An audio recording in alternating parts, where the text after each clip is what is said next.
The WNBA had a very historic preseason game today. Instead of playing in front of 1 or 2,000 season ticket holders like normal preseason games, the WNBA played to a sold-out Scotiabank Arena. Scotiabank Arena is in Toronto, Canada. That's right, a sold-out crowd. 19,800 people bought tickets to see a preseason WNBA game. That is relatively unheard of for the WNBA. But it happened today. And not only were those tickets sold out, they were sold out weeks ago.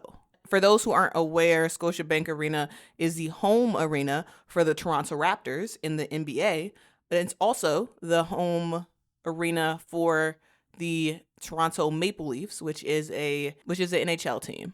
So could Scotiabank Arena be the future arena of a WNBA team? Time will tell. WNBA Commissioner Kathy Engelbert was talking about expansion, and she said that she thinks that expansion is at least still a couple more years away. And right now, the WNBA is sitting on a potential list of 20 locations and identified ownership groups of locations and ownership groups that really, really want a WNBA team. Toronto is on that short list, and you can kind of call today a grand experiment to see what the appetite of the WNBA in Toronto is kind of like. And from what I've seen, Toronto is ready for a WNBA team. Unfortunately, I was not able to go to Canada to attend this game. I really, really wanted to, but it just didn't work out. I really wanted to witness the fanfare for myself, but I've been very much glued to the internet to just see every single thing that's been posted about this game. So I've taken note of just about every WNBA initiative that has happened in Canada over the last week or so. And from the looks of everything, this grand test that the WNBA is holding has been very, very successful. From the amount of orange hoodies and t-shirts that were sold to the amount of Chicago and Minnesota specific merch that was sold, to the amount of signatures that were on the giant WNBA statue, to the fan engagement at various player meetups around the city, and the big evidence that the tickets for the game sold out very, very quickly. Toronto is ready. All of that makes me think that Toronto is ready ASAP to have a WNBA team. All right, so the history of this game is so important, but what about the actual game? There was an actual game that was played today, not just history being made. The game was between the Minnesota Lynx and the Chicago Sky. So for those who aren't aware, the league currently has 4 Canadian players playing, and 2 of those players actually play for the Minnesota Lynx. There's Bridget Carlton and Natalie Achanwa. They are Canadian, and both are specifically from Ontario. Different parts of Ontario. And so that's why I think they picked Minnesota to play in this game, because 2 Canadian players, you're going to play in Canada. It makes sense, right? And the reason why I think they picked Chicago to play in this game, because Chicago is in Illinois. It's relatively close to the Canadian border. So I think in terms of travel time, it worked out the best, right? Like it wouldn't make sense to pick, Phoenix to play Minnesota, because like Phoenix's travel time would have to be pretty long.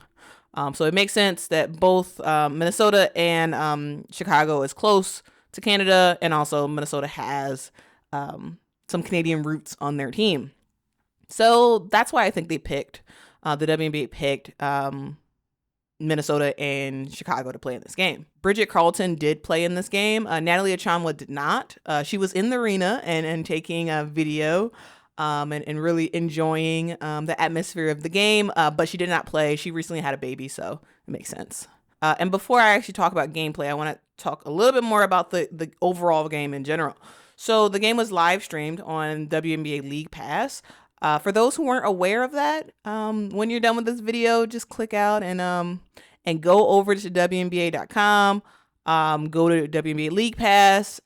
If you're on a phone, download the app. If you're on a desktop, you can just watch it from there. You are able to watch the entire game, and I would just encourage you to do that. It's a real treat to watch the actual game. Like, yes, I'm going to talk about what happened in the game, but I would encourage you to just watch it for yourself, of course, after you finish this video.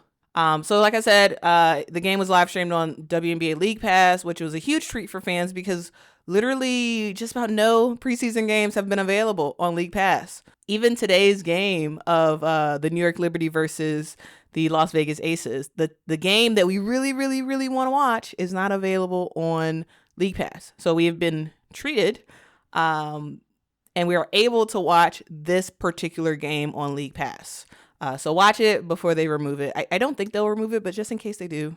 The problem of the WNBA not streaming these preseason games to WNBA League Pass is a huge problem. You probably all saw my one of my previous videos where I posted the entire first half of the Sky versus Fever preseason game because literally it's not available anywhere else. It was kind of janky video and my hand was kind of shaky, but it was thousands of people watched it because they literally couldn't watch it anywhere else. There was no other place that had the full, or at least a half of the game. And so we should count ourselves very lucky on the fact that they actually thought about us and actually streamed this game on WNBA League Pass. This game featured an all Canadian and all women commentary crew, which was actually kind of cool. I'm actually not very familiar with the ladies who were the commentators for this game, but I think they all did a great job. And if hopefully when the WNBA gets a team in Toronto, I think it's likely that we'll probably see that crew again commentating on some Canadian games. Quick break to ask you to please like this video and subscribe to this channel if you love women's basketball. All right, back to the video. All right, so we talked around the game a lot, right? But we actually haven't even talked about like what actually happened on the court. So let's get into that. So for the Chicago Sky, the starters were Kalia Copper, Alana Smith, Morgan Birch, Courtney Williams, and Dana Evans. One notable thing for this lineup is likely not going to be the actual starting lineup when the season starts. Elizabeth Williams, she recently was on concussion protocol, and I think they're just making sure that like she's a-okay before the actual season starts. So she did not play in this game, did not dress for this game as well. Also, Isabel Harrison did not go to Canada. I'm not actually sure why. Maybe she had a visa issue or something came up or whatever. I actually haven't heard any commentary about why she didn't go to the game, but she was not there. Both Isabel Harrison and Elizabeth Williams likely will be the actual starters when the season starts. So keep that in mind. Likely Morgan Birch and Alana Smith will not start. Also, another thing to note for the Chicago Sky is that Marina Mabrey did not start in this game. Again, she was at the game, but she did not play at all. Marina Mabrey is a likely starter when the season actually starts, but she did not play in this game. She was there, but she didn't play. She just recently came back from being overseas. She won a championship overseas, and I think James Wade is just trying to make sure she is fully rested before the season actually starts. Of course, she's practicing with the team, but she is not playing in these preseason games. So you can also expect Marina Mabrey to start. So the Chicago Sky have still not fielded their starters for a preseason game yet. On to the Minnesota Lynx. So their starters were Bridget Carlton, Diamond Miller, Damaris Dantas, Rachel Banham, and Kayla McBride. So I think in terms of this lineup, of course, you're missing Nafisa Collier, who for sure will be starting. I think Nafisa might be the only person who's likely to start who's not on there in the lineup just yet. I also think that Bridget Carlton probably will not start when the season actually goes underway.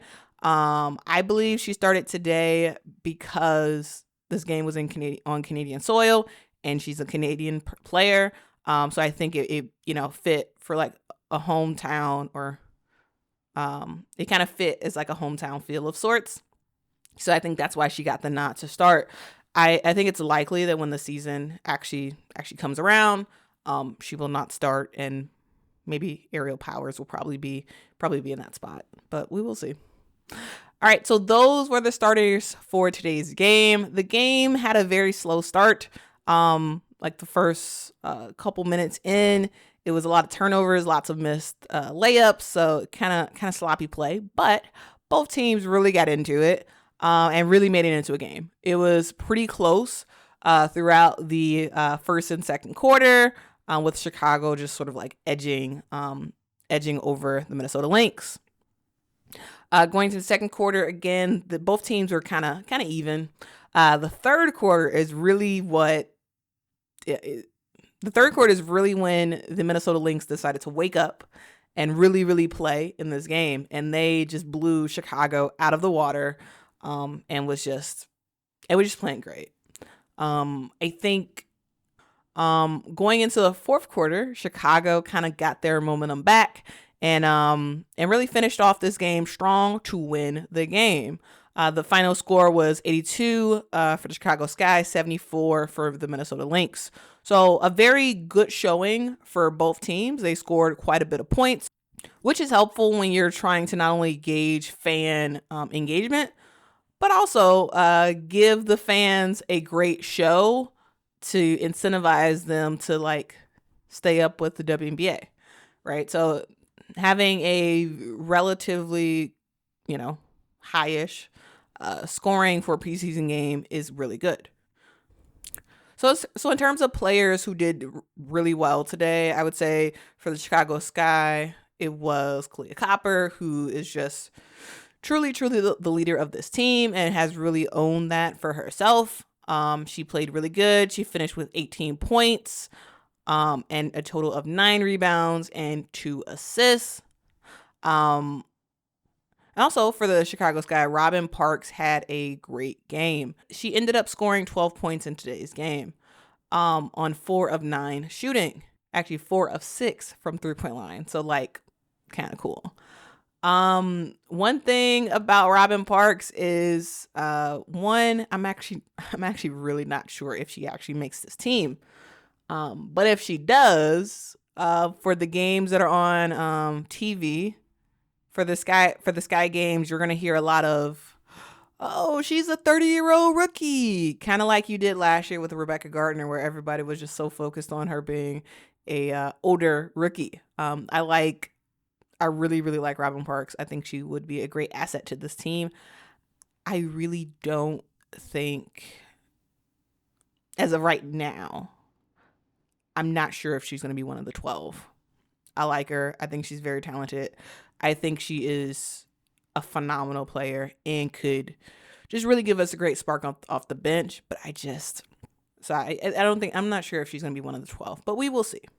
Also, another notable player who played very well for the Chicago Sky is Kayana Traylor. So Kayana Traylor scored 13 points on 5 of 9 shooting, 3 for 6 from 3. So good to know that the Sky still has 3-point production. Again, with Kayana Traylor, I thought she played the game that she needed to play. Kayana Traylor needed to score a lot of points, and she needed to really show that she is a valuable player because she's still fighting for a roster spot, right? And I think that she played the best that she can possibly play, and she kind of just laid it all out on the line. So like, we'll see what happens. We'll see what James Wade thinks, and if he gives her a chance to actually make a roster. I'm still not sure about whether or not she will make the roster, but I think she has laid all of her cards on the table and did everything that she could possibly do to win herself a spot. So very nice job, Kayana Traylor. On to the Minnesota Lynx.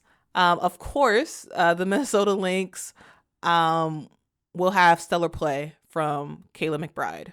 Kayla McBride is awesome. She's been with the Minnesota Lynx for a while. She finished with 13 points, 4 of 9 shooting, 3 for 6 from the 3-point line.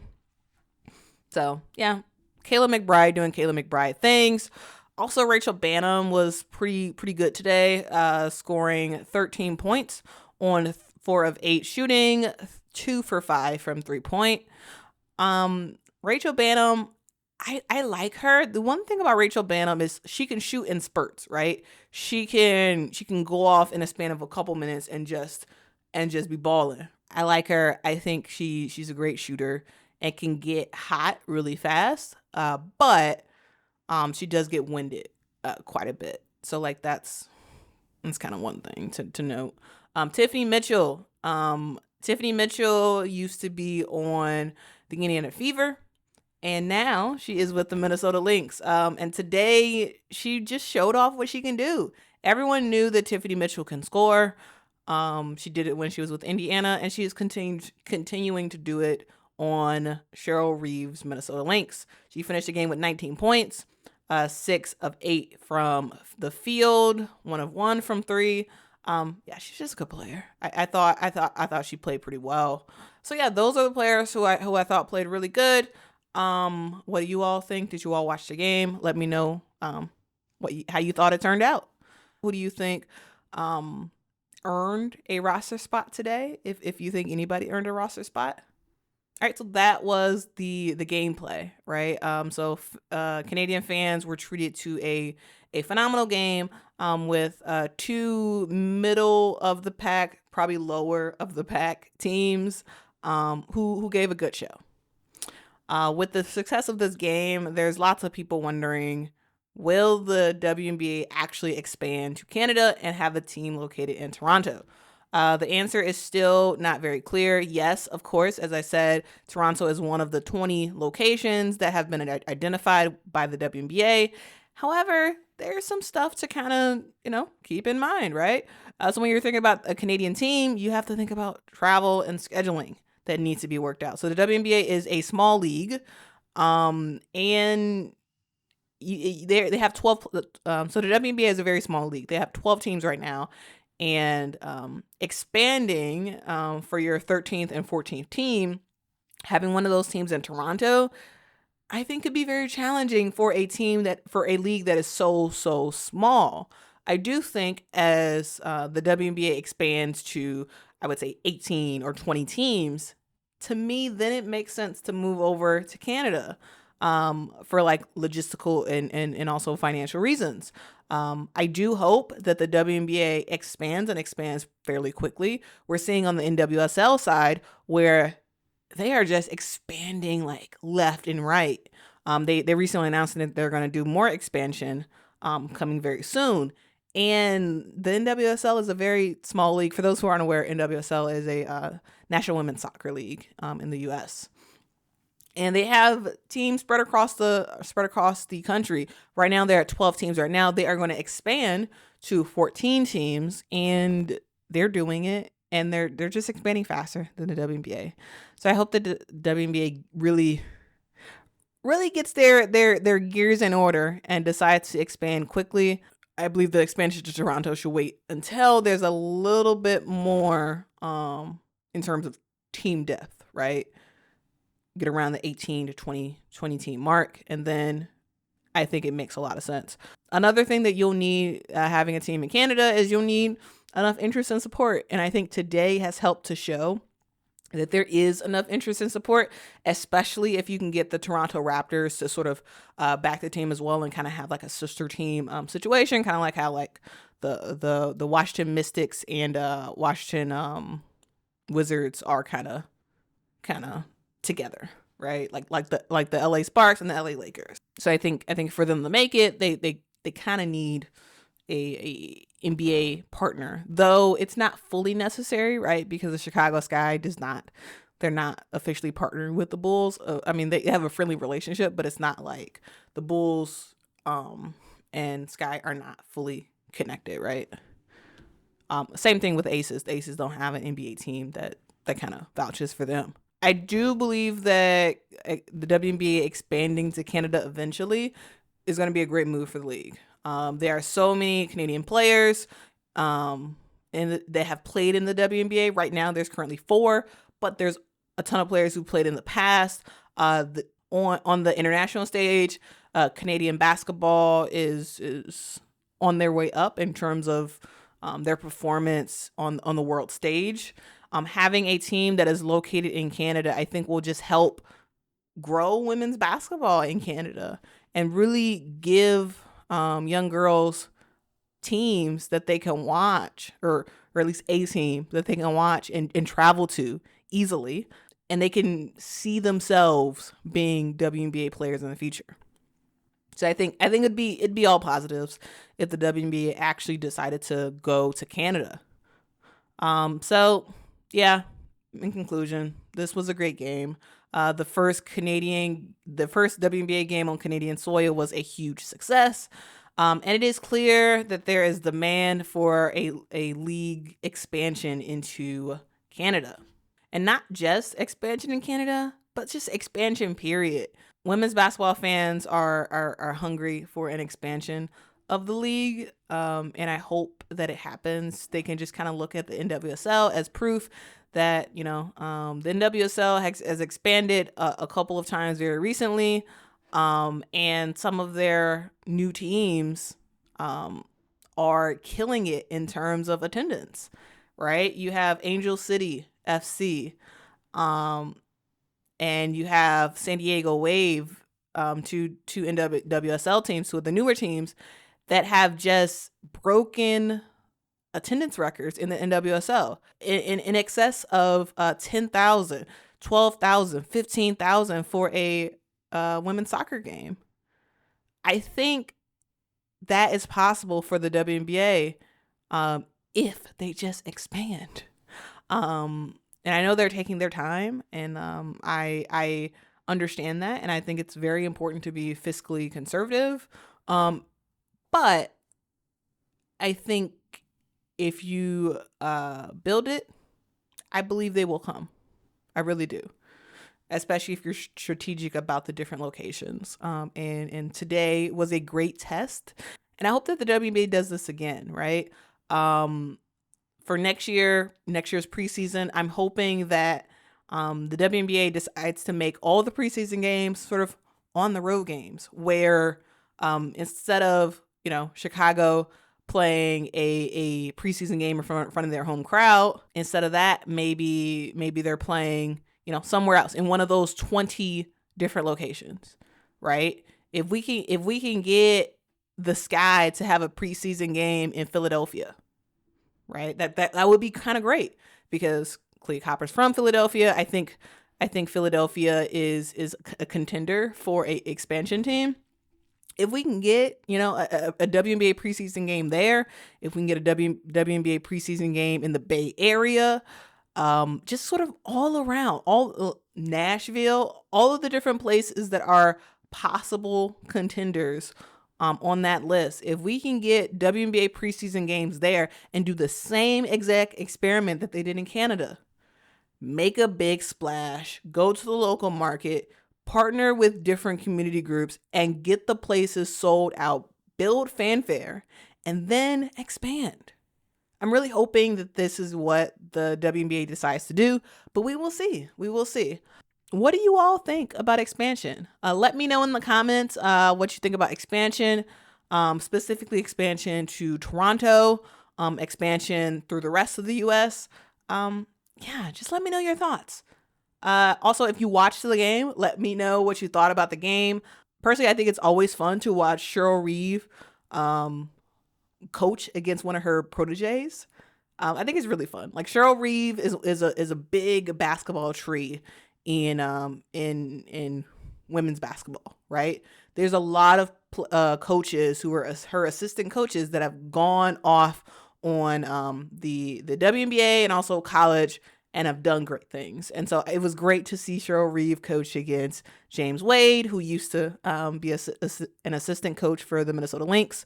It was just great to watch. It was great to see my Chicago Sky end up on top. I think once Minnesota has all their players back, I don't know how that turns out, but we will see when the season actually starts. Thanks so much, guys, for watching this video. Let me know your thoughts in the comments below.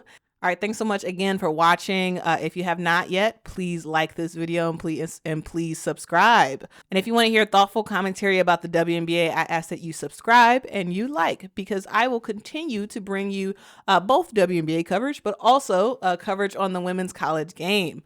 So please, please, please like and comment. All right, guys, thanks so much for watching. And until next time, bye. This is the first ever basketball game I've been to. My name is Molly and I come from Uxbridge. I'm from Ottawa, Ontario. I'm from Collingwood. It's close to Blue Mountain, Wasaga Beach, for those of you that don't know. And I'm super excited for the game today. We're very excited. I came with my daughter, who's 7, who plays basketball, as well as my husband, and he put this all together for us. My name is Yashner Gill. I'm from Brampton, Ontario, and I'm very excited for today's game. I've been playing basketball for some time, and I've always waited for a moment where I could see women play, and I'm very inspired, and I'm very excited to be here today. We're the Murphy family. Hi, my name is Diana Burchett. I'm here from Minnesota and very excited to be in Toronto today for the game. Are you excited? Show us excited how you are. Show the jump shot. Sure. Hey, I'm Jen. I traveled in from Ottawa, Ontario today. Super pumped to be here for the first WNBA game in Canada, but this is actually my 5th game. So I've been a fan for a long time. You can see the retro jersey. Dale Schumann. Let's go.